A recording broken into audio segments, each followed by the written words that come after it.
당신 월급 지난 3년간 몇 퍼센트 올랐어요? 지금 AI 기업들 주가는 같은 기간 300% 올랐어요. 이게 우연이 아니에요. 한 교수가 이런 데이터를 들고 나왔어요. 여론조사 결과에요. AI가 당신의 삶을 더 좋게 만들었나요? 긍정응답률을 직업별로 쪼갰더니 압도적으로 긍정적인 그룹이 딱 하나 있었어요. 연소득 20만 달러 이상. 나머지요, 중립이거나 오히려 부정적이에요. 이 교수는 이걸 공개 강연에서 마이크 잡고 카메라 앞에서 말했어요. 실리콘밸리에서는 이 사람을 싫어해요. 당연하죠. 수조 달러짜리 AI 파티에 참모를 끼얹는 사람이니까요. 근데 이 사람 틀린 말을 한 게 없어요. 이 사람 이름 스콧 갤러웨이. 뉴욕대 교수예요. 근데 그냥 교수가 아니에요. 9개 회사 창업했고 그중에 망한 것도 있어요. 이혼도 했고 파산 직전도 가봤어요. 그래서 이 사람 말에는 냄새가 달라요. 강의실에서만 살다 온 사람 말이 아니에요. 갤러웨이가 한 말 중에 이게 있어요. 샘 알트만이 AI가 모든 일자리를 대체한다고 말할 때 그가 정말 걱정하는 건 인류가 아니에요. 그의 기업 밸류에이션이에요. 이 말 한마디 때문에 실리콘밸리 전체가 발끈했어요. 근데 진짜 무서운 건 이 말 다음에 나온 데이터예요. 갤러웨이가 차트를 꺼내요. AI 대격변이 시작되는 2023년 이후 미국 실업률은요? 4.5%. 안정적이에요. 코더 수요는요? 전년 대비 11% 증가했어요. 신규 창업 허가는요? 지난 10년간 2배가 됐어요. 그러면 왜 머스크와 알트만은 매일 AI가 모든 걸 대체한다고 외치는 걸까요? 갤러웨이의 대답이에요. 수익이 안 나면 대량 해고 명분이 필요하거든요. AI가 일자리를 없앤다는 공포가 퍼져야 수조 달러짜리 투자 유치가 되거든요. 공포를 팔아서 돈을 버는 구조예요. 그럼 이 게임에서 내가 살아남으려면 뭘 알아야 하냐고요? 갤러웨이는 오늘 영상에서 3가지를 얘기해요. 하나, AI 버블이 어떻게 터지는지, 방아쇠가 어디에 있는지. 둘, 이 시대에 진짜로 가치 있는 기술이 뭔지. 힌트는 코딩이 아니에요. 셋, 20대에 절대 해선 안 되는 한 가지. 그리고 반드시 해야 하는 한 가지. 갤러웨이가 이런 말을 했어요. 대학교 졸업식에서 열정을 따르라고 말하는 사람들은 이미 부자다. 당신은 그 말 듣고 가난해질 수 있다. 오늘 이 썰 불편할 수 있어요. 근데 이 불편함이 지금 여러분한테 가장 값비싼 정보가 될 거예요. 시작합니다. 스콧 갤러웨이가 경고하는 AI의 진실, 경제의 민낯, 그리고 살아남는 법. 최상위 0.1%의 시대에서 99%를 위한 생존 지침서. 잠깐 뉴스 하나 읽어볼게요. AI 혁명으로 모든 산업이 바뀐다. 생산성 혁명이 온다. 신문 일면은 매일 이 얘기로 도배되고 있습니다. 엔비디아 시총 3조 달러 돌파, 사상 최고치. 연일 들려오는 이 천문학적인 숫자들이 뉴스를 장식합니다. 오픈 AI 기업 가치 1.4조 달러 달성. 역사상 가장 빠른 성장. 테크 기업들의 몸값은 하늘 높은 줄 모르고 치솟습니다. 스마트폰을 켜면 유튜브 알고리즘은 AI 관련 영상을 밀어줘요. 내 피드는 온통 자극적인 썸네일로 가득합니다.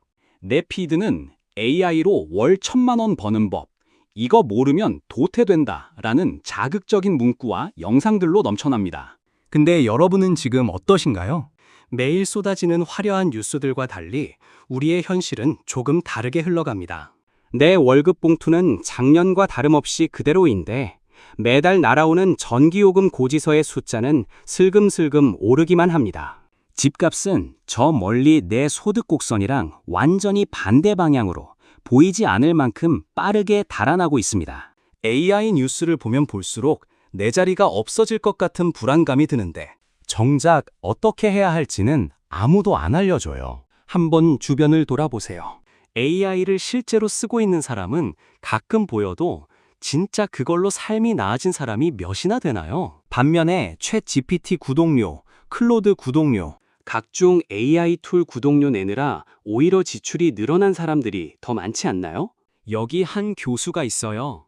뉴욕대 마케팅 교수이자 9개 회사를 창업했고 뉴욕타임스 베스트셀러 작가인 인물이죠. 그런데 그는 실리콘밸리에서 가장 미움받고 불편해하는 독설가 중 한 명으로 손꼽힙니다. 스콧 갤러웨이 교수이다. 왜냐고요? AI의 긍정적인 유일한 그룹은 연소득 20만 달러 이상인 사람들뿐이야. 이 한마디를 공개 강연에서 카메라 앞에서 아무렇지 않게 내뱉었거든요. 그것도 한 번이 아니라 반복해서요. 실리콘밸리 입장에서는 이게 얼마나 불편한 말인지 알잖아요. 수조 달러의 밸류에이션이 걸린 이야기인데 교수님은 그냥 데이터 들고 나와서 이거 사기야 라고 하는 거예요. 스콧 갤러웨이. 오늘 이 사람의 썰을 쉽고 재미있게 풀어드릴게요. 진짜 무섭도록 솔직한 이야기입니다. 불편할 수도 있어요. 근데 이 불편함이 오늘 가장 값진 선물이 될 거예요. 시작합니다. 갤러웨이가 2026년 함부르크 OMR 컨퍼런스 기조 강연에서 차트 하나를 보여줬어요. 제목, 이 시대에 가장 크게 추락한 두 가지 브랜드. 청중이 긴장했을 거예요. 어떤 기업 내기일까? 어느 CEO일까? 하고요.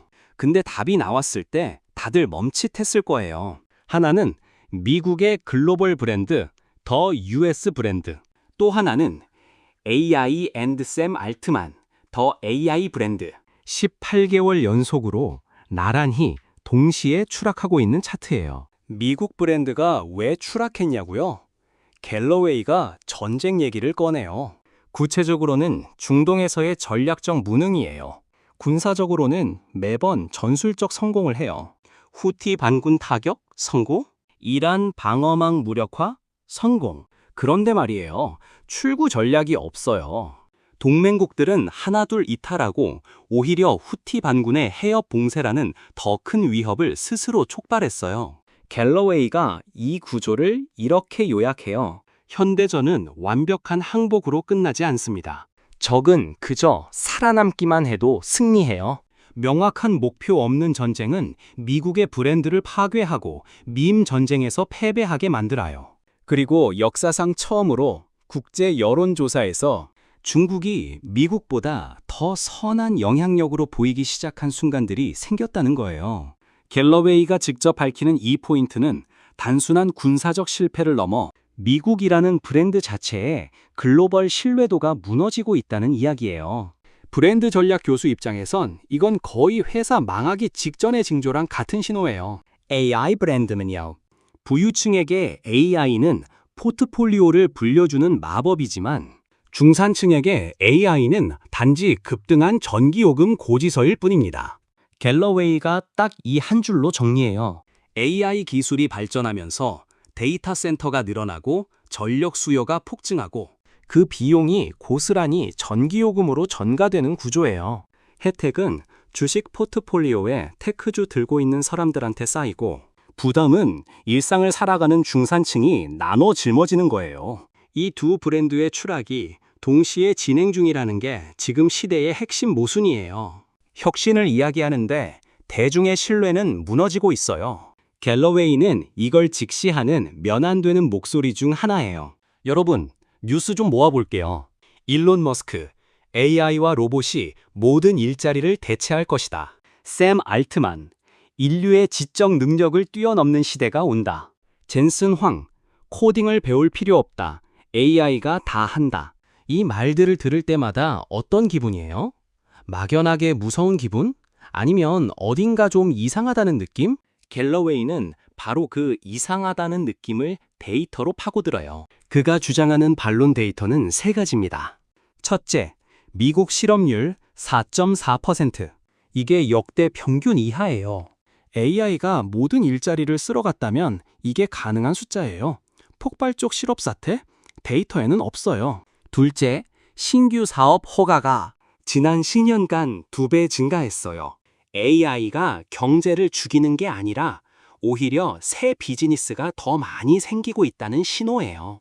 셋째, 코더 수요가 전년 대비 11% 증가했어요. AI가 코더를 없앤다고요? 데이터는 반대를 이야기하고 있어요.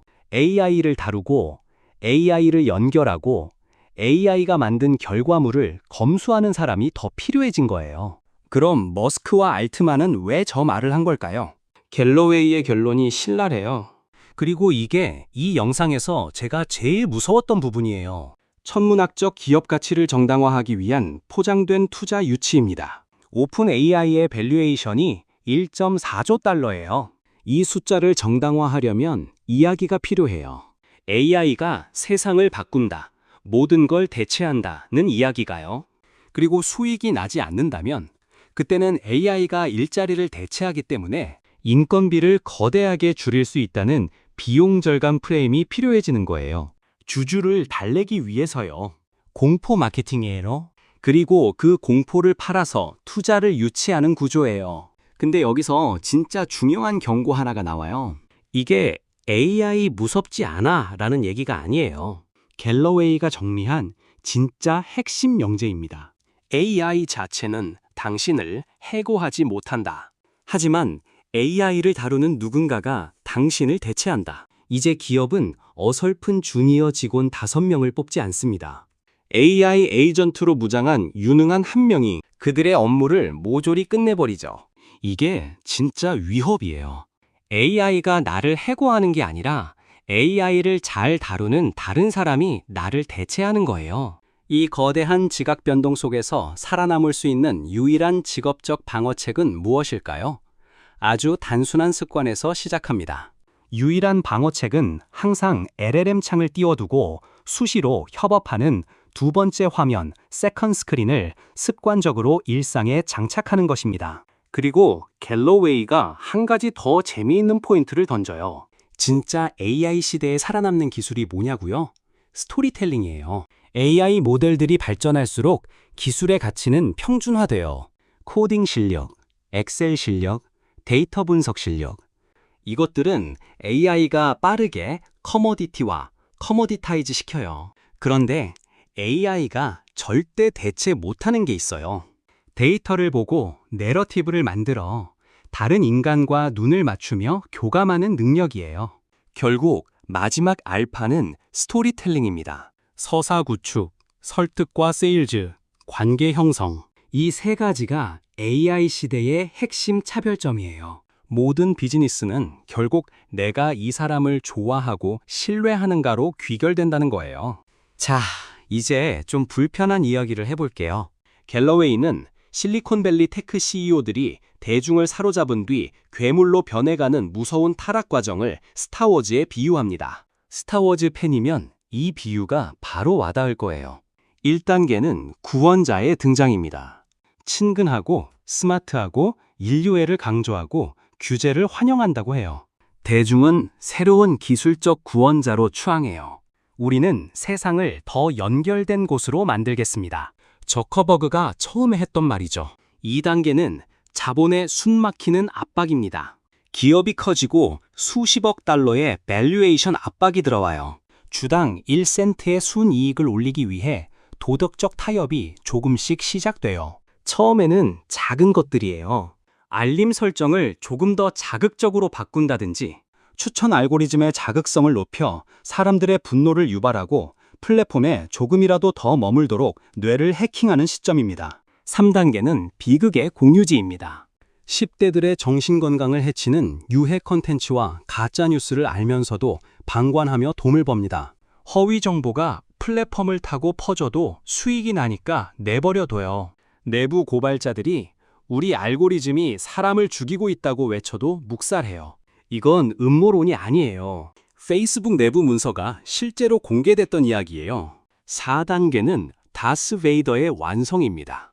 독과점 규제를 필사적으로 막기 위해 의회에 천문학적 로비 자금을 뿌리죠. 주주 가치 극대화만을 위한 괴물로 변모해요. 아나킨이 다스베이더가 된 거예요. 갤러웨이의 결론은 냉정해요. 테크 CEO들은 우리의 감정적 웰빙에 관심이 없습니다. 그들의 유일한 직업은 주당 1센트의 수익을 매일 올리는 것입니다. 우리에게 필요한 건 신뢰가 아니라 통제할 규제입니다. 여기서 많은 사람들이 갤러웨이를 오해해요. 반테크주의자냐고요? 아니에요.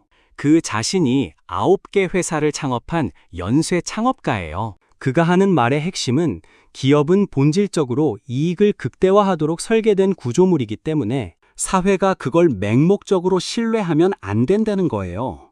전기차가 아무리 훌륭해도 신호등이 필요하듯이 테크 기업에도 적절한 규제라는 신호등이 필요하다는 이야기예요. 이제 거시적인 세계 담론에서 잠시 내려와 오늘을 치열하게 살아가는 우리 각자의 진짜 인생 이야기로 들어가 봅시다. 갤러웨이 교수는 인생을 관통하는 자신만의 아주 냉정하고 독창적인 생존 공식을 다음과 같이 표현합니다. 냉혹한 시장 자본주의 현실에 우리의 깊은 인간적 취약성을 더해 직시하는 것. 이것이 우리가 마주해야 할 진짜 삶입니다. 세상은 결코 덩치가 크고 거대한 자의 것이 아닙니다.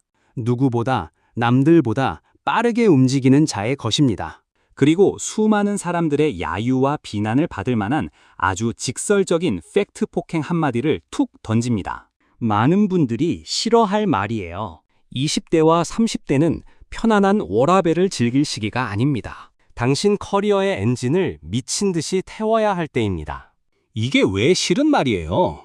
우리 세대가 제일 중요하게 여기는 게 워라밸이잖아요. 저는 일만 하는 삶은 살지 않겠어요. 이게 나쁜 생각이 아니에요.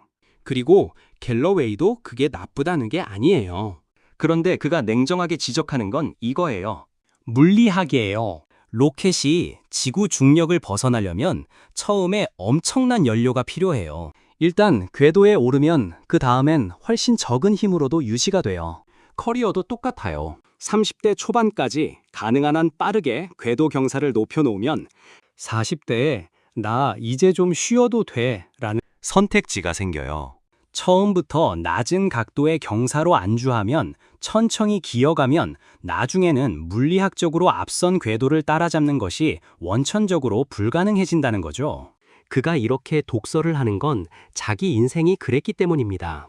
가난한 싱글맘 밑에서 자라며 10대 시절부터 안 해본 일이 없었죠. 엄마가 바텐더였고 경제적으로 항상 빠듯했어요. 10대부터 일했어요.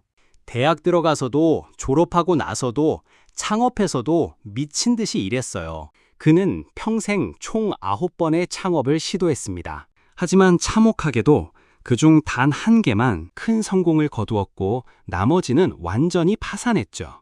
이혼도 겪고 파산의 고통도 처절하게 맛보았습니다. 그러나 그는 그 모든 상처를 커리어의 단단한 궤도를 만드는 과정이라 믿었습니다. 근데 그게 실패의 역사가 아니에요. 그게 바로 궤도를 만드는 과정이었던 거예요. 갤러웨이가 창업자의 두 가지 유형을 나눠요. 부모가 부자이거나 아니면 끊임없이 노를 듣는 것에 익숙하거나 두 번째 유형이 자수성가형 창업자예요. 갤러웨이는 자수성가형 창업자들의 유일한 공통점이 실패를 완벽히 피하는 똑똑함에 있지 않다고 단언합니다. 그들의 진짜 핵심 근육은 매일 쏟아지는 수많은 거절의 오물을 가볍게 튕겨내고 다시 일어나는 멘탈에 있습니다. 갤러웨이가 이 개념을 거절당할 용기, courage to hear no 라고 불러요. 세상이 내 가슴에 던지는 거절의 아픔을 기꺼이 감수하는 용기이죠. 내 체급보다 한참 높은 매력적인 직무에 지원서를 던지는 것, 관심 없어 보이는 매력적인 사람에게 데이트를 신청하는 것, 당신보다 훨씬 높은 사람에게 커피 한 잔을 청하는 것, 위험을 감수하고 거절에 직면하고 고통을 소화해낸 뒤 성장해서 다시 도전하는 사이클을 무한 반복하는 능력입니다. 이 사이클을 끊임없이 돌리는 능력이 성공의 진짜 기반이라는 거예요. 반면 오늘날 젊은이들은 마찰이 완벽히 거세된 온라인 세상 속에서 실제 거절을 견디는 근육을 잃어가고 있습니다. 그리고 반대 방향에 있는 게 뭔지도 갤러웨이가 짚어요. 마찰 없는 온라인 삶이에요. 틱톡은 거절 없이 콘텐츠를 줘요. 게임은 죽으면 다시 시작이 돼요.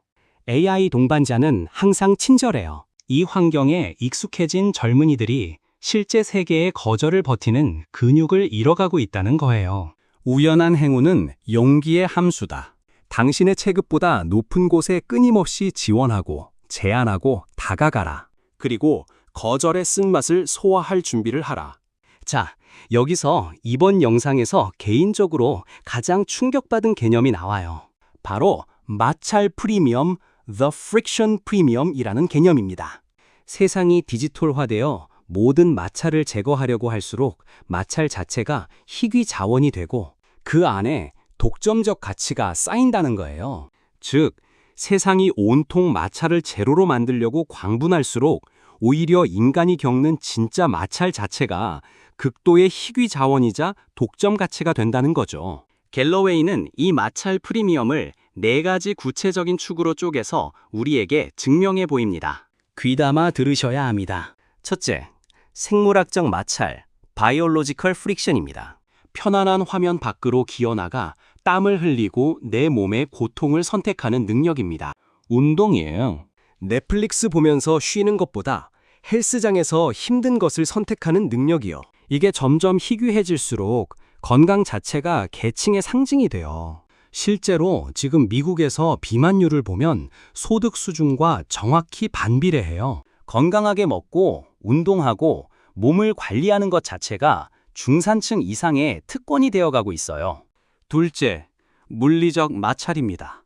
물건을 더 빠르고 값싸게 이동시키는 거대한 오프라인 물류 인프라의 혁신입니다. 아마존 로보틱스가 여기서 천문학적인 돈을 벌어요. 인간 노동자보다 로봇이 더 많아진 시점인 100만 대 이상 배치해서 클릭에서 배송까지의 시간을 78% 단축시켰어요. 이 물리적 마찰을 줄이는 혁신이 노동자에서 주주로의 막대한 부의 이동을 의미해요. 아마존 창고 노동자들의 임금은 오르지 않는데 아마존 주주들의 자산은 폭발적으로 늘어나는 구조예요. 셋째, 심리적 마찰, psychological friction입니다. 타인에게 진짜로 다가가 거절당할 아픔을 감수하고 대화를 거는 인간적 용기입니다. 커리어에서의 네트워킹이고 사랑에서의 고백이에요.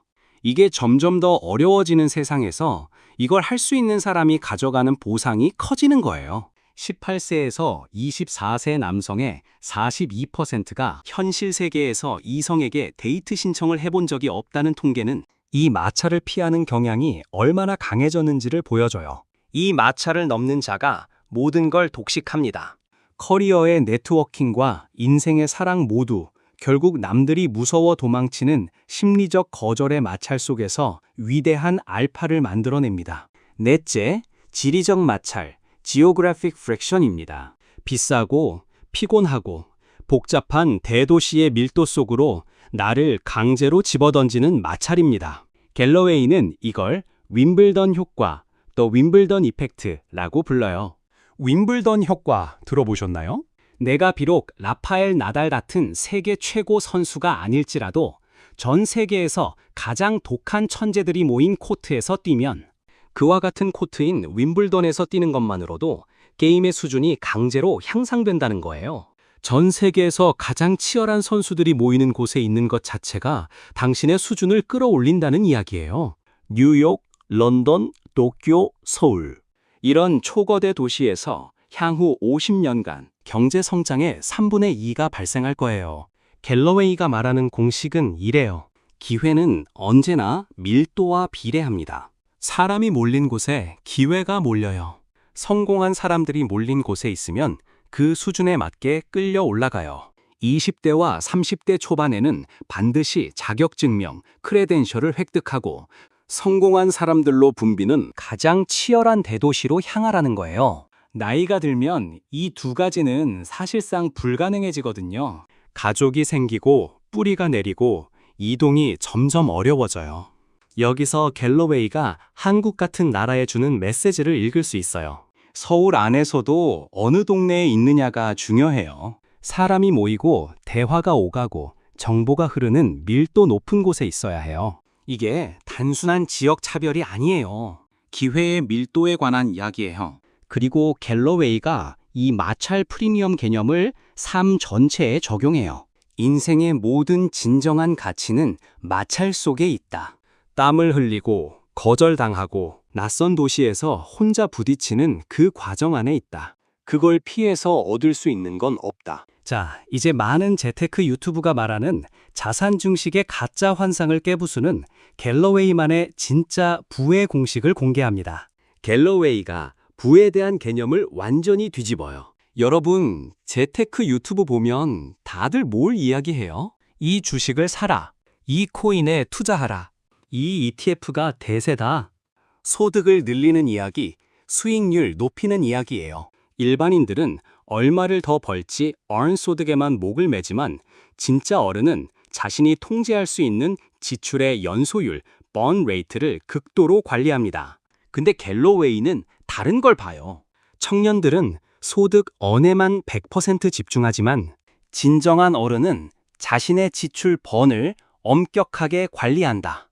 지출, 즉 burn rate예요. 내가 매달 얼마를 쓰고 있느냐예요. 진짜 부의 공식은 명확합니다. 나의 시스템, 수동적 소득, 패시브 인컴이 나의 매달 지출 연소율보다 커지는 순간입니다. 이 전환점, 티핑 포인트에 도달하는 순간 진정한 자유가 시작돼요. 월급 없이도 생존 가능한 상태. 이게 갤러웨이가 말하는 경제적 독립의 핵심이에요. 그리고 투자에 대한 구체적인 룰이 나와요. 첫째, 자산의 3% 이상을 단일 종목에 투자하지 마라.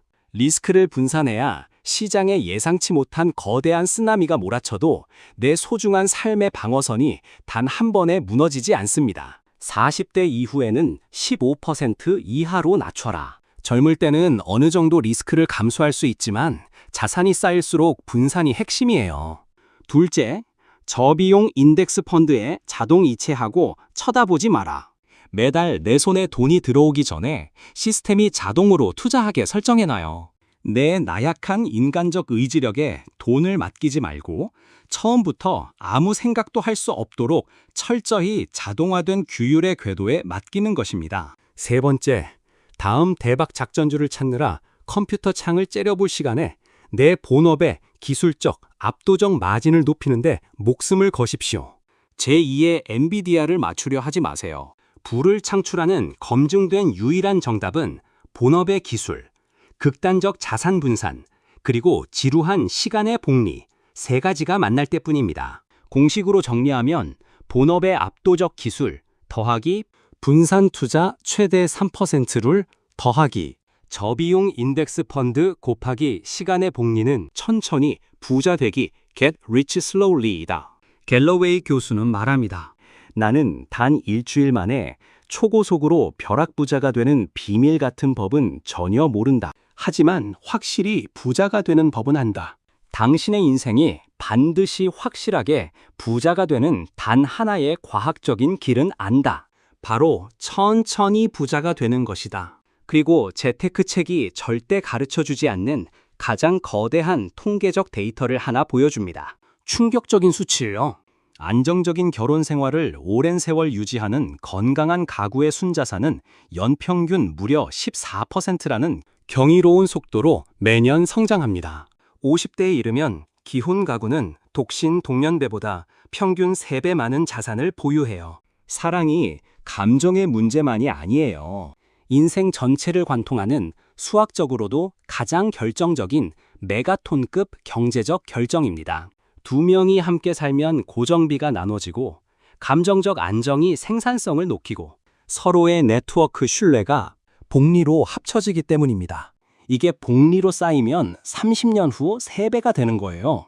그리고 갤러웨이가 부의 개념을 여기서 거래적 삶과 비거래적 삶으로 나눠요. 거래적 삶이란 철저히 투자 대비 수익률, ROI, 마진, 효율성을 극대화하며 내가 준 만큼 더 뜯어내는 비즈니스 세계입니다. 수익률, ROI, 마진, 효율성을 따지는 삶이에요. 자신이 투자한 것보다 항상 더 많은 것을 얻어내려는 비즈니스의 세계예요. 비거래적 삶, non-transactional life란 부모가 되는 것, 누군가를 돌보는 것이에요. 재무적 수익률은 0%지만 내 삶의 완전한 목적과 정서적 의미를 제공해요. 갤러웨이의 말이에요. 진정한 삶의 목적은 절대 긍정적인 재무적 이익을 돌려받을 수 없는 곳에 존재합니다. 이제 갤러웨이 교수가 던지는 가장 무섭고 불편한 거시 경제 예측에 귀를 기울이십시오. 이 챕터는 잠깐 마음의 준비를 하고 들으세요. 현재 미국의 경제 번영은 사실상 전체가 AI라는 단 하나의 거대한 카드에 모든 걸 건 극단적 올인 베팅 상태입니다. S&P 500의 상당 부분이 엔비디아, 마이크로소프트, 구글, 오픈 AI 생태계에 연결되어 있어요. 만약 이 천문학적인 베팅이 어딘가에서 삐끗해 틀어진다면 어떻게 될까요? 갤러웨이는 그 거대한 방아쇠로 중국을 지목합니다. 갤러웨이가 시나리오를 그려요. 방아쇠는 중국입니다. 전제부터 짚어요. 미국 기업들이 막대한 AI 인프라 과잉 투자를 하고 있어요. 오픈 AI가 오라클에 3천억 달러를 약속했는데 갤러웨이가 직접 말해요. 우리는 그 계약서를 볼 수 없지만 이건 말이 안 됩니다. 그 돈 어디서 나오는지 아무도 몰라요. 오픈 AI가 필요로 하는 미래 전력망은 미국 현재 전체 전력 용량의 20%예요. 핵발전소 250개 분량이에요. 새 데이터 센터가 전력망에 연결되기까지 55년에서 8년 대기가 필요해요. 이게 현실이에요. 수요는 지금 당장인데 인프라는 10년 뒤에야 따라와요. 그리고 중국은 어떠냐고요? 미국의 2배 이상의 에너지 용량을 절반 가격에 보유하고 있어요. 이미 A16Z 같은 미국 최대 실리콘밸리 스타트업의 무려 80%가 미국의 비싼 모델 대신 중국 오픈소스 AI 모델을 몰래 사용하고 있어요. 갤러웨이의 시나리오는 이거예요. 미국이 중국의 관세를 반복적으로 바꾸며 불확실성을 키웠고 중국은 이에 대응해 경제적 무기를 장착했어요. 저렴한 오픈웨이트 AI 모델을 시장에 대량으로 쏟아내는 거예요. 1980년대 철강 덤핑 전략과 완전히 동일한 플레이북이에요. 시장을 먼저 장악하고 나중에 가격을 통제하는 거예요. 그 결과 미국 기업들은 비싼 미국산 AI 라이선스 계약을 전면 취소하고 중국 모델을 도입해요. AI 대형 기업들의 밸류에이션이 붕괴되고 여기에 집중된 S&P 500이 연쇄 폭락해요. 경제 침체가 시작돼요. 시장을 값싼 공짜 모델로 먼저 완벽히 중독시켜 장악한 뒤 미국의 비싼 독점 테크 동맹 밸류에이션을 한순간에 붕괴시키는 시나리오입니다. 갤러웨이의 표현이 이번 영상에서 제일 날카로워요. 중국이 미국 경제에 무릎을 꺾고 싶다면 총포가 아닌 바로 이 싸구려 공짜 AI 덤핑이 가장 완벽한 핵무기다. 그럼 우리는 도대체 어디에 진짜 내 자산을 묻어두어야 할까요? 갤러웨이는 비트에서 아토모로를 외칩니다. 형체 없는 가짜 정보 코드 짜는 기업 말고 실제 오프라인 실물 세계의 마찰을 직접 혁신하는 진짜 인프라 기업을 보라는 거죠. 아마존. 로봇이 100만 대 이상 배치되며 배송시간 78% 단축. 클릭에서 배송까지의 물리적 과정을 혁신하는 기업이에요. 스페이스X. 지난 15년간 궤도 진입 비용을 89% 하락시키며 전 세계 우주 발사의 90%를 장악했어요. 스페이스 투어리즘이 아니에요. 스페이스 커넥티비티와 스페이스 디펜스예요. 실물 인프라요. 웨이모. 차량 간 충돌 96% 감소. 테슬라가 자율주행을 약속만 할 때 웨이모는 조용히 실제 도로를 달리고 있어요. 말이 아니라 실물이에요. 이 세 기업의 공통점이 보이시나요? 코드만 짜는 게 아니에요. 로봇이 움직이고 로켓이 날고 자동차가 달려요. 물리적으로 존재해요. 그리고 갤러웨이가 GLP-1 비만 치료제도 함께 이야기해요. AI가 세상을 바꾸는 인프라가 될 수 있어도 특정 기업이 독점적 수익을 가져가기 어려운 구조예요. 기술이 평준화되거든요. 반면 GLP-1은 특허가 있어요. 인류의 40%가 과체중이에요. 체중 감량뿐 아니라 심혈관 질환, 알코올 중독, 치매 예방 효과까지 나오고 있어요. 이게 갤러웨이가 AI보다 GLP-1 관련 바이오 기업에 더 주목하는 이유예요. 진정한 주주 가치는 환상 속 코드가 아니라 인간의 생물학적 고통을 직접 해결하고 물리 세계를 장악하는 진짜 아톰에서 폭발한다. 이제 오늘 이야기의 가장 무겁고 어두운 챕터인 상위 0.1% 초부유층이 준비하는 소름 돋는 두 개의 세상을 마주해 봅시다. 그리고 이게 어쩌면 가장 무거운 챕터예요. 갤러웨이가 두 개의 세상을 나란히 보여줘요. 상위 0.1% 자산가들은 개인 프라이빗 제트기를 타고 뉴질랜드 오클랜드에 지은 자신만의 최고급 종말 대비 지하 벙커로 숨어듭니다. 노르웨이에서 분석하는 분기별 혈액암 검사, 자택으로 배달되는 NAD 수액과 컨시어지 의료 서비스를 받으며 망가진 사회의 인프라 실패 결과로부터 자신들을 완벽하게 차단 격리합니다. 나머지 99%의 세상은요, 끝없는 인플레이션과 치솟는 에너지 비용, 망가진 공교육, 인프라 붕괴, 치안 불안에 직면해 있습니다. 같은 나라에서 완전히 다른 두 개의 현실이 공존하고 있어요. 갤러웨이가 이렇게 말해요. 초부유층은 더 이상 사회의 건강과 미래에 투자하지 않습니다. 그들은 사회적 실패의 결과로부터 자신을 완벽히 격리시켰기 때문입니다. 예전에는 부자들도 공교육 시스템이 망가지면 자기 아이들도 결국 그 사회에서 살아야 하니까 어느 정도 사회에 투자했어요. 근데 이제 0.1%는 완벽하게 격리가 됐어요. 공교육이 망가져도 아이들은 사립학교 가면 되고, 인프라가 무너져도 프라이빗 제트기로 이동하고, 의료 시스템이 붕괴해도 컨시어지 의사를 집으로 불러요. 이게 왜 무서운 시나리오냐면 이 사람들이 사회를 고칠 동기가 사라졌다는 거예요. 고치는 대신 화성으로 떠나거나 뉴질랜드에 벙커를 짓는 거예요. 허무주의적 도피예요. 그러면 99%는 혼자 남겨지는 거예요. 그리고 갤러웨이가 사회적 단절에 대한 경고를 해요. 더 무서운 건 젊은 세대의 자발적 고립입니다.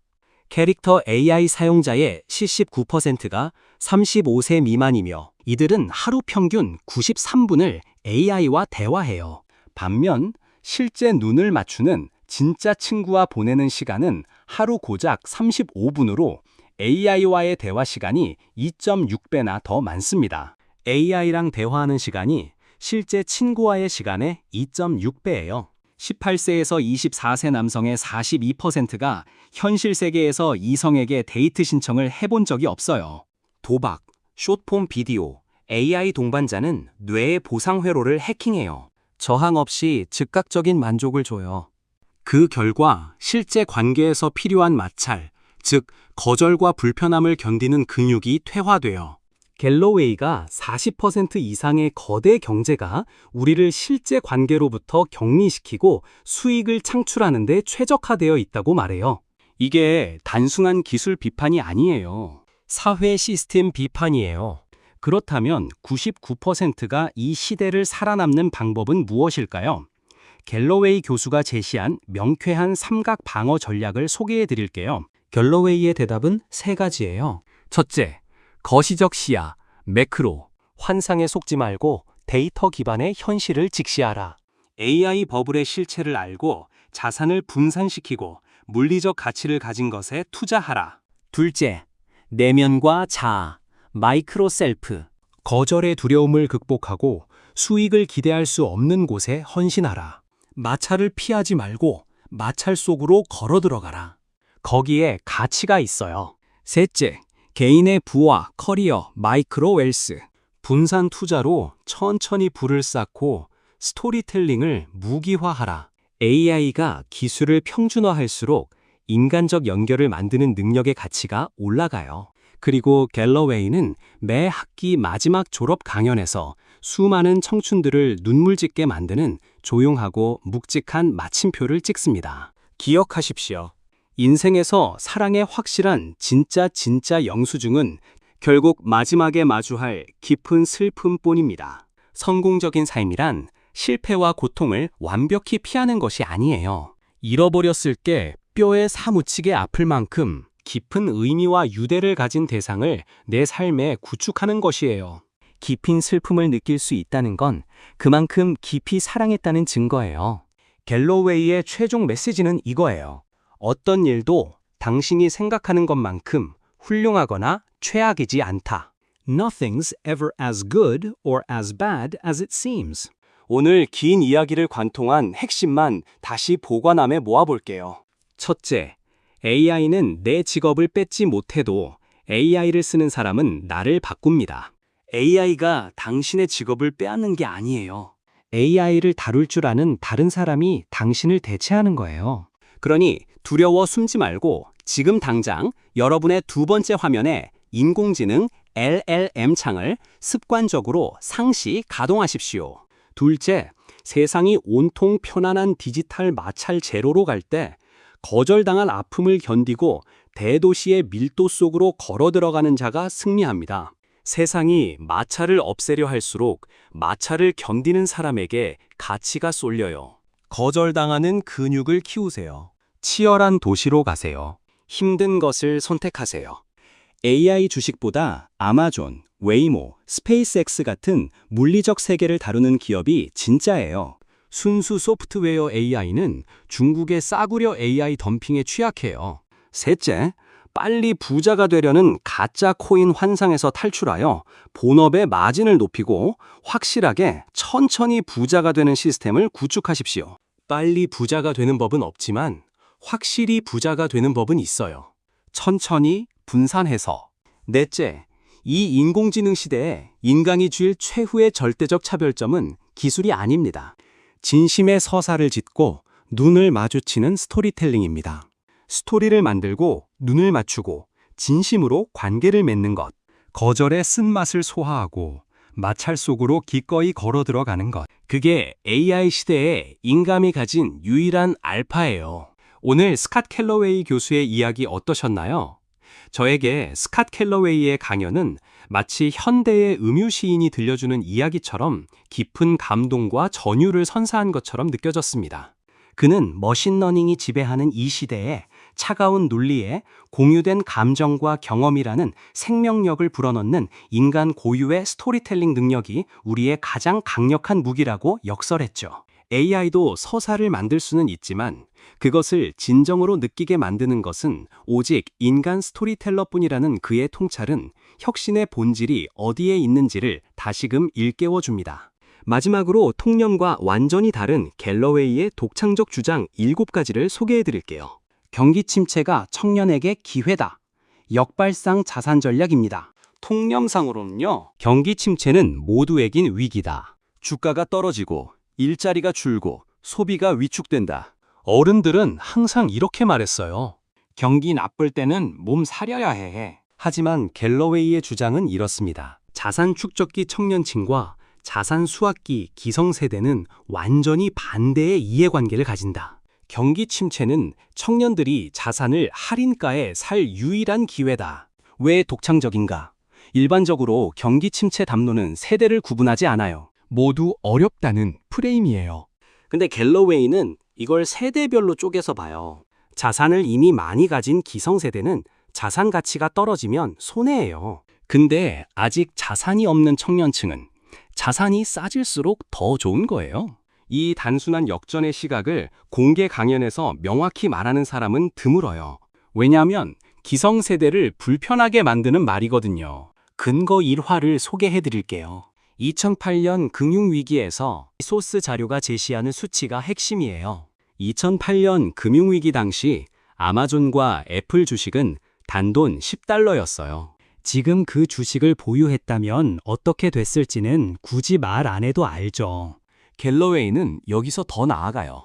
정부가 기성세대의 자산 하락을 막기 위해 끊임없이 구제금융을 쏟아붓는 것은 청년들이 할인가에 자산을 살 유일한 기회를 강탈하는 것과 같다고 해요. 구제금융이 주가를 떠받쳐 줌으로써 청년들은 항상 고점에서 진입하게 된다는 거예요.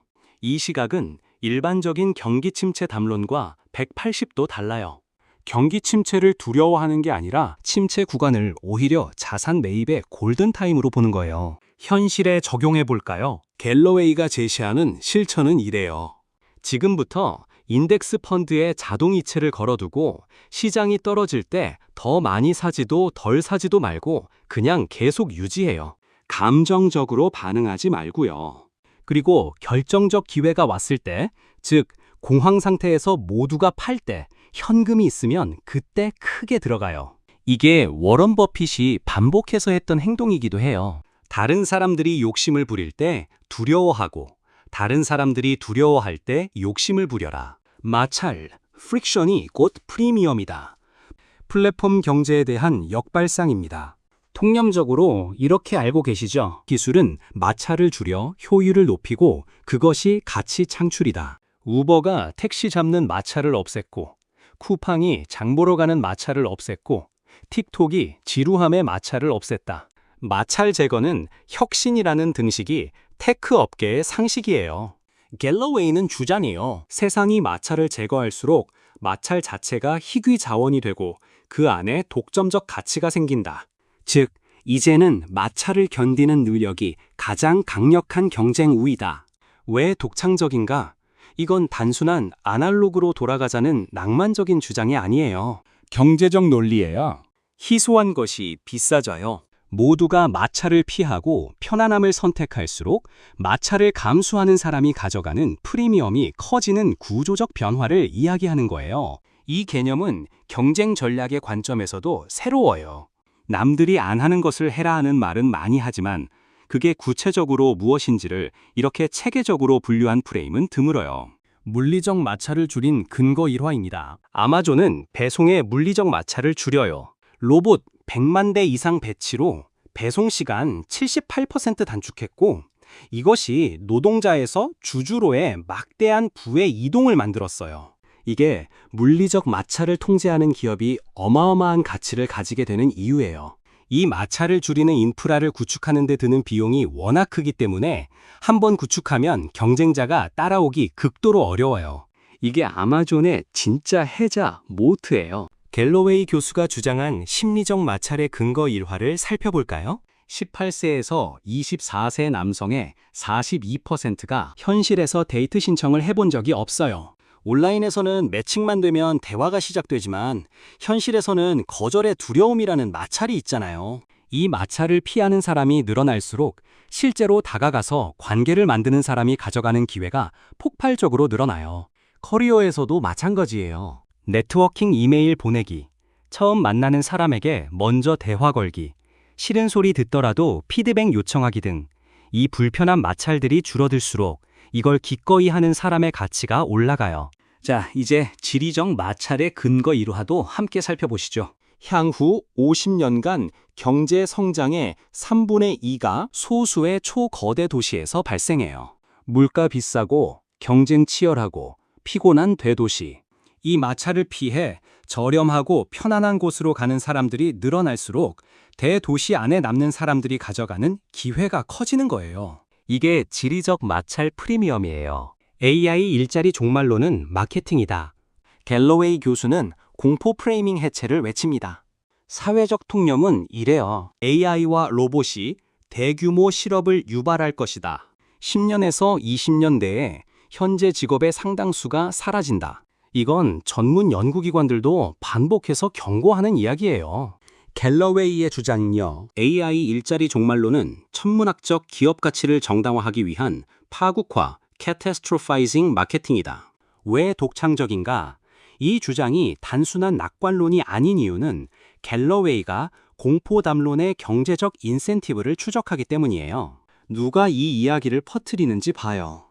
엄청난 밸류에이션이 걸린 AI 기업의 CEO들이에요. 투자자들을 유치해야 하고 주주들을 달래야 하는 사람들이에요. 그들에게 AI가 모든 걸 바꾼다는 공포서사는 직접적인 경제적 이익을 줘요. 갤러웨이 교수는 데이터로 반박합니다. 미국 실업률 4.5% 안정 유지, 코더 수요 전년 대비 11% 증가, 영상의학과 구인 증가, 신규 사업 허가 10년간 2배 증가. 이 수치들은 AI가 고용시장에 떨어지는 거대한 운석이라는 서사와 정면으로 충돌해요. 역사적 선례를 들어서 근거 일화를 아래와 같이 제시합니다. 역사적으로 모든 기술혁명은 이번에는 진짜 일자리가 다 사라질 것이라는 공포를 만들었어요. 방직기가 나왔을 때 직물 노동자들이 기계를 때려 부셨어요. 러다이트 운동.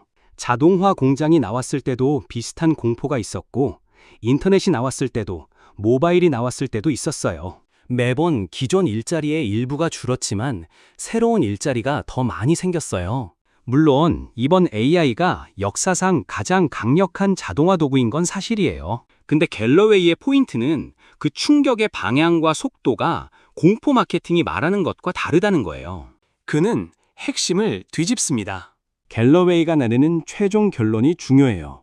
AI가 일자리를 대체하는 건 느리게 일어나고 있지만 AI를 쓰는 사람 vs AI를 쓰지 않는 사람, 안 쓰는 사람 사이의 생산성 격차는 지금 당장 벌어지고 있어요. 공포에 마비될 게 아니라 지금 AI를 두 번째 화면에 띄우고 쓰는 사람이 되는 게 답이에요. 세상을 바꾼 혁신이 항상 거대한 부를 의미하진 않는다. AI vs GLP-1 비교. 통념상으로는요, 세상을 바꾸는 기술이 가장 큰 투자 가치를 가진다. 인터넷이 세상을 바꾸었고, 인터넷 기업들이 부를 창출했다. AI도 세상을 바꿀 것이고, AI 기업들이 엄청난 부를 창출할 것이다. 갤러웨이는 주장이에요. AI는 제트기 엔진이나 백신처럼 세상을 바꾸지만 기술의 평준화, 커모디타이제이션으로 인해 특정 기업이 그 가치를 독식하기 어려운 구조다. 반면 GLP-1 같은 바이오 기술은 인류의 생물학적 문제를 직접 해결하며 특허 독점으로 막대한 주주 가치를 창출한다. 왜 독창적인가? 세상을 바꾸는 정도와 투자 수익률이 비례하지 않는다는 역설을 데이터로 보여줘요. 제트기 엔진은 세상을 완전히 바꿨어요. 근데 보잉 주식 보유자보다 항공여행의 혜택을 누린 수십억 명의 승객들이 더 많은 가치를 얻었어요. 기술이 평준화되면 그 혜택이 소비자에게 광범위하게 퍼지고 특정 기업이 독점적 이익을 취하기 어려워요. 이 논리를 AI에 적용하면 AI가 세상을 바꿔도 특정 AI 기업의 주주가 그 가치를 독식하기 어렵다는 결론이 나오는 거예요. 갤러웨이 교수는 근거 1화로 AI의 구조적 한계를 보여줍니다. 소스 자료에 나오는 수치예요. 오픈 AI 밸류에이션이 1.4조 달러인데 이미 A16Z 같은 스타트업의 80%가 중국 오픈소스 모델을 쓰고 있어요. 2025년 초 딥식이 나왔을 때 엔비디아 시총이 하루 만에 5천억 달러 이상 증발한 사건을 기억해요? 그게 갤러웨이가 경고하는 시나리오의 맛보기였어요. AI 기술이 오픈소스화되면서 특정 기업의 독점적 지위가 무너지는 거예요. 근거 1화로 GLP-1의 구조적 우위를 들어요. 비만 치료제 오젬픽, 위고비로 알려진 GLP-1 계열 약물. 인류의 40%가 과체중이에요. 이 약은 체중 감량뿐 아니라 심혈관 질환 위험 감소, 알코올 중독 완화, 심지어 치매 예방 효과까지 임상에서 나타나고 있어요. 그리고 결정적으로 특허가 있어요. 특허가 있다는 건 일정 기간 독점 가격을 받을 수 있다는 거예요. 이게 AI와의 결정적 차이예요. 기술의 평준화가 일어나기 어려운 구조예요. 다섯 번째는 캐릭터 AI가 다음 오피오이드 위기다. AI 동반자의 역설이죠. 통념적으로 AI 동반자는 현대인의 외로움을 해소하는 긍정적 기술이다. 노인들의 인지 쇠퇴를 늦추고 사회적 약자들에게 정서적 지지를 제공한다. 특히 코로나 이후 극심한 고립을 경험한 세대에게 새로운 연결의 수단이 된다. 갤러웨이는 주장이에요. 노인에게는 유익할 수 있지만 젊은이에게는 실제 관계 형성 능력을 퇴화시키는 다음 오피오이드 위기다. 18세 미만에게는 AI 동반자 접근을 연령 제한, 에이지 게이트 해야 한다. 왜 독창적인가? AI 기업들은 모두를 위한 연결을 이야기해요. 갤러웨이는 동일한 기술이 수신자의 나이와 상태에 따라 완전히 다른 영향을 미친다는 걸 분리해서 봐요. 노인에게 AI 동반자가 약이 될 수 있지만 관계 형성 능력을 발달시켜야 하는 청소년에게는 독이 될 수 있다는 거예요. 이 세대별 차별 적용 주장은 정책 입안자들이 귀담아 들을 필요가 있는 시각이에요.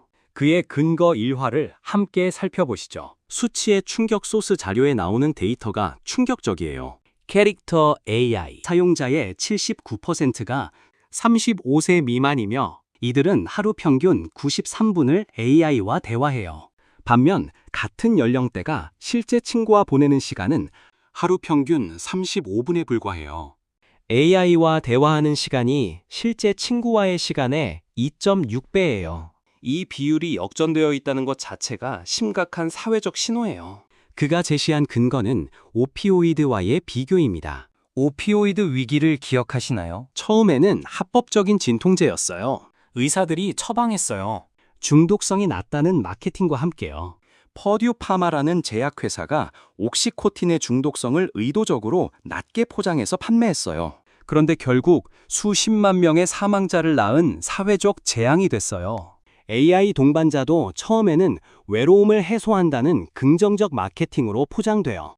근데 청소년들이 AI와의 관계에 익숙해질수록 실제 관계의 마찰과 불편함을 점점 더 견디지 못하게 돼요. 이게 오피오이드가 실제 고통을 마주하는 능력을 빼앗아간 것과 구조적으로 같다는 거예요. 다음으로 실천적 시사점을 살펴볼까요? 갤러웨이가 내리는 결론은 단호해요. AI 동반자를 무조건 나쁜 것으로 보는 게 아니에요. 사용자의 연령과 목적에 따라 다르게 접근해야 한다는 거예요. 65세 이상 독거노인에게 AI 동반자가 치매를 늦추고 외로움을 줄인다면 그건 훌륭한 기술이에요. 하지만 관계 형성의 결정적 시기를 지나고 있는 10대, 20대에게 AI 동반자가 실제 관계를 대체한다면 그건 사회적으로 심각한 문제예요. 비트에서 아톰으로 진짜 가치는 물리 세계에 있다. 우리는 이렇게 믿고 있어요. 미래의 가치는 데이터와 소프트웨어에 있다.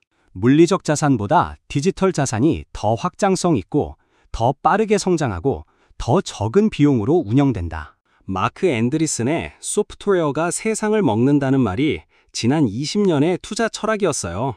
갤러웨이는 주장합니다. 대부분의 빅테크가 정보 비츠 처리에 집중할 때 진정한 가치는 실물 세계 애텀스의 마찰을 줄이는 곳에서 창출된다. AI 버블이 꺼질 때 살아남는 기업은 물리적 세계를 다루는 기업이다. 왜 독창적인가? 이 공식이 뒤집히고 있다는 주장이에요. 이제는 물리적 세계와 기술을 연결하는 기업이 진짜 해자, 모트를 가진다는 거예요. 소프트웨어는 복사가 가능하지만 물리적 인프라는 복사가 불가능해요. 아마존의 물류 네트워크, 스페이스X의 로켓 발사 인프라, 웨이모의 실제 도로 주행 데이터, 이것들은 소프트웨어만으로 하루아침에 따라올 수 없는 것들이에요. 그가 주장한 예를 살펴보면요. 아마존은 지금 AI 기업인가요? 물류 기업인가요? 둘 다예요. 근데 갤러웨이가 주목하는 건 물류예요. 로봇 100만 대 이상 배치, 배송시간 78% 단축. 이건 코드로만 할 수 없어요. 거대한 물리적 인프라가 있어야 해요. 이 물리적 인프라가 아마존의 진짜 해자예요. 누구도 쉽게 복사하지 못해요. 쿠팡이 한국에서 아마존과 비슷한 전략을 쓰는 것도 이 맥락에서 이해할 수 있어요.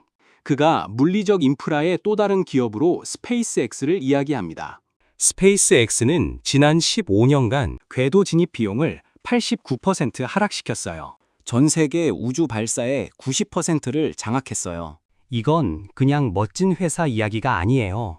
위성통신, 군사 인프라, 글로벌 인터넷 커버리지, 스타링크가 우크라이나 전쟁에서 결정적인 역할을 했다는 건 이미 알려진 사실이에요. 스페이스X가 통제하는 물리적 우주 인프라는 향후 10년에서 20년의 지정학적 힘이 될 거예요. 또 다른 근거 일환은 웨이모입니다. 테슬라는 자율주행을 가장 크게 이야기해요. 근데 실제로 지금 자율주행 차량이 일반 도로를 달리고 있는 회사는 웨이모예요. 차량 간 충돌 96% 감소. 이미 수백만 마일의 실도로 데이터가 쌓였어요. 테슬라가 약속을 팔 때 웨이모는 현실을 만들고 있어요. 이 실제 도로 데이터가 바로 복사 불가능한 물리적 자산이에요. 목적의 역설. ROI가 0일 때 삶의 목적이 탄생한다. 우리는 이렇게 알고 있죠. 모든 투자에는 수익이 있어야 한다. 시간도, 에너지도, 돈도 효율적으로 투자해서 최대의 수익을 내는 것이 합리적인 삶이다. 자기개발 업계도, 재테크 업계도, 커리어 코칭 업계도 모두 ROI 언어를 써요. 갤러웨이는 또 이렇게 주장합니다. 진정한 삶의 목적은 절대 긍정적인 재무적 이익을 돌려받을 수 없는 곳에 존재한다. 보상을 기대할 수 없는 무한한 헌신 속에서 인간은 생애 가장 강력한 삶의 목적을 발견한다. 왜 독창적인가? 자기 개발 업계의 대부분은 투자 대비 수용률 ROI 논리로 삶을 이야기해요.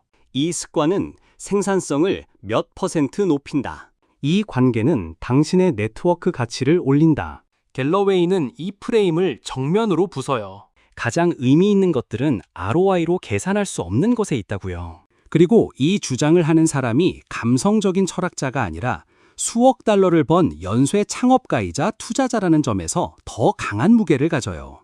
그는 이렇게 말합니다. 거래적 삶의 공허함이라는 거죠. 갤러웨이가 자기 인생에서 가장 공허했던 시기를 이야기해요. 회사가 잘 나갈 때 돈을 버는 시기예요. 모든 관계가 거래처럼 느껴지기 시작했대요. 네트워킹 행사에 가서 이 사람이 나한테 뭘 줄 수 있는가를 계상하게 되는 거예요. 그게 성공의 모습인 줄 알았는데 실제로는 가장 가난한 상태였다고 해요. 정서적으로요. 캘러웨이는 이렇게도 이야기합니다. 비거래적 삶의 발견인데요. 갤러웨이가 진정한 삶의 목적을 발견한 건 아버지로서의 역할이었어요. 자녀 양육은 ROI가 없어요. 오히려 엄청난 비용이에요. 시간도, 돈도, 에너지도. 그런데 그게 그의 삶에서 가장 큰 의미의 원천이 됐어요.